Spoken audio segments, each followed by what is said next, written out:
Hello ဟုတ်ကဲ့ဟုတ်ကဲ့ဖုန်းခေါ်ထားလို့ပါဟုတ်ပါတယ်ဦးမြင့်လင်းအောင်ဖုန်းဘလော့ထားလာစမ်းကြည့်တာပါ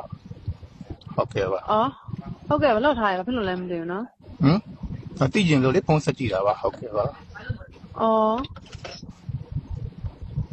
ဟုတ်အကြောင်းဘယ်လိုလဲတော့မသိပါဘူးဗျာအော်အကြောင်းမရှိလို့လေဘယ်လောက်လဲဆိုတာဟုတ်ပါပြီဗျာ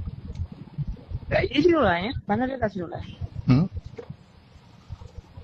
ရေးကြီးရဆိုတဲ့ဟာတော့ပိုရေးကြီးပါတယ်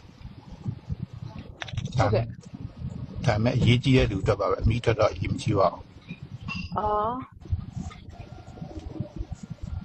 โอเคဆိုလည်းပြီးတာပဲဟုတ်ကဲ့ဒီမှာကလောရောက်နေရယ်ဟုတ်တယ်ဟုတ်ကဲ့ပါဟုတ်ကဲ့ကျွန်တော်ပြပြသားပြောဘာဖြစ်လို့ထုံးစံလာလဲ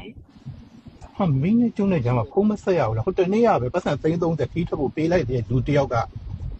အဲ့ဒီနောက်ပိုင်းဘာမှဖုံးဆက်စရာမလိုတော့ဘူးလားမဖွင့်သေးဘူးကိုရဘာဖြစ်လို့လဲ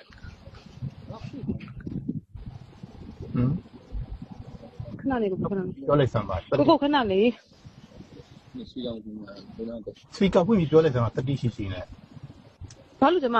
ပြောရမှာလဲပြောရမယ်လေမင်းငါ့ကိုစပွန်ဆာလို့ဖာခံတာလို့နဲ့မင်းဆက်သွယ်ထားတာလေ